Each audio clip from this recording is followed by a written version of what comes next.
We're going to benchmark tabs and find out what graphics card has the best FPS in this early access title. We'll see how many units it takes to break the game as well, potentially.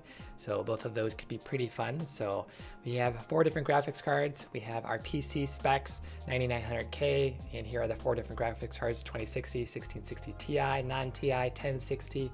They are factory overclocked, plus also 5 to 8% overclocked on top of that. So there's all your specs, and we're testing Total Accurate Battle Simulator on the GeForce 425.31 drivers, early access 0.1.5.52. So that's all your base information. So we can get to some gameplay. This is with shadow play recording. We did our actual graphs we're going to see in a minute without shadow play, so you won't see a performance impact from that. But here are the settings. We went from default and we just lowered everything all the way off to get the best FPS, because we want to see how many units we can get going and see how much FPS we can get in this battle simulator style game, because it can be pretty fun to use as many units as possible. So that's basically what we're going to be doing.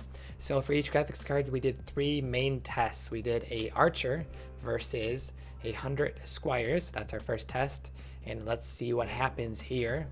So we're going to see a little bit of fighting going on. Let's jump up to 0.45. So we did a stationary for the actual benchmark graphs. You'll see it's actually just stationary. We didn't move the camera from the starting position.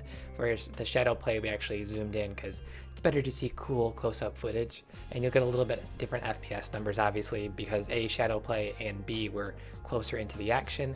So pretty typical to see the one Archer not quite win at the end there. They slayed a couple people, but pretty fun there. And then our second test is we just jumped over to 200 Halflings versus, you guessed it, a Mammoth. So that's our second testing, and we'll get into the benchmark graph in just a second, but let's go to the third one real quick. The Mammoth pretty much took out most of the Halflings, but once we got up to 300 Halflings, let's see how many that is. That's quite a bit. And we also had an extra little halfling or 2 in the back to take it up a notch, and they're like the secret agents. But anyways, so we get some slow-mo here. This is just for fun, the shadow play recording. We didn't do that in the actual testing. And we're getting down to 6 FPS. There's a lows. We'll get a little bit lower than that even, but pretty crazy amount of units you can use in the game is still going. And then lastly, we did this just with the 2060. We did 400 Halflings. We didn't do that with the other 3 graphics cards for the graphing, but just for fun. And we're not quite sure if the Mammoth makes it on this one, so you'll have to check out this behind the scenes video. There's 11 minutes. Here's the timestamps for each graphics card if you just want to check out the actual performance. And the GPU usage wasn't quite utilized at 100%. A, it's early access. B, this is a battle simulator, so it's not quite like a regular video game where you're gonna get the best performance, and it's not quite optimized in early access. So a bunch of different issues there, lots of units, different CPU stuff when you're doing simulation style games. So that's pretty interesting. We'll go back into those numbers in just a second, but let's just jump at the graphs because that's what we're mainly here for. So let's explain some of the numbers. So the first test is in the average FPS is in dark blue, and the 1% lows is in light blue. So the first test, one Archer versus 100 Squires, 117 average FPS, 78 1% lows. And this green number is the GPU utilization. The green number is just like an eyeball numbered while we were watching the benchmarks, so it's not 100% accurate. As you can see, it kind of jumps down to 45, and then it kind of goes up with the other graphics cards. But every graphics card is basically at 117 FPS throughout all the testing, so the utilization is a little bit different. It's early access, it's a simulator, so changing graphics cards didn't do too much.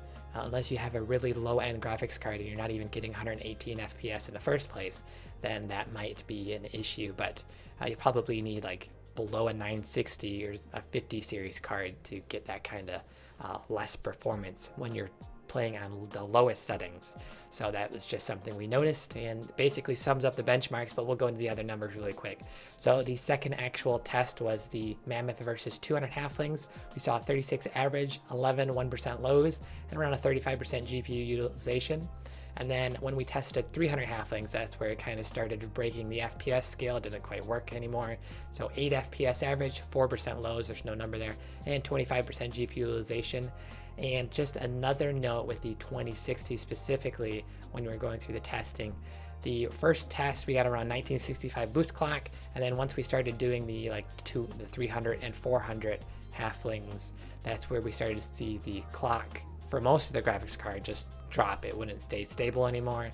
There was a lot of good graphics processing going on, so graphics wasn't sure what to do apparently, so that was just something to note. You can check out the clock rates for each test. We'll have a link to that gameplay video below. And also we did some shadow play testing, something interesting that you normally see performance impact when the graphics card's at like 100% utilization, but obviously we're not quite at 100%, so a lot of different boost clocks and everything going on with heat issues.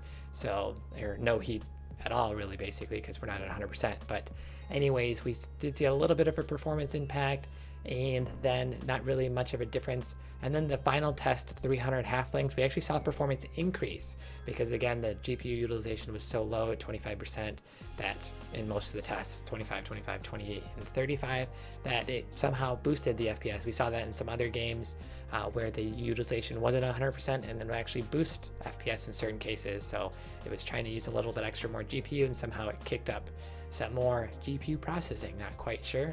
But we'll go over one of the other numbers really quick, just the 1660 Ti, 119 FPS, 58 1% lows, so 45% GPU utilization here, eyeballing with the green numbers again. And then you can check that in the shadow play, a little bit different numbers, but again, this is not using shadow play.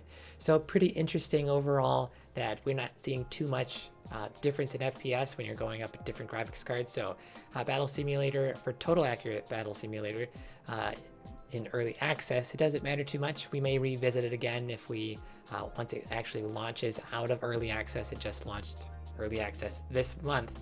So we'll have to see if they can optimize that a little bit better, if it's not possible with the simulator.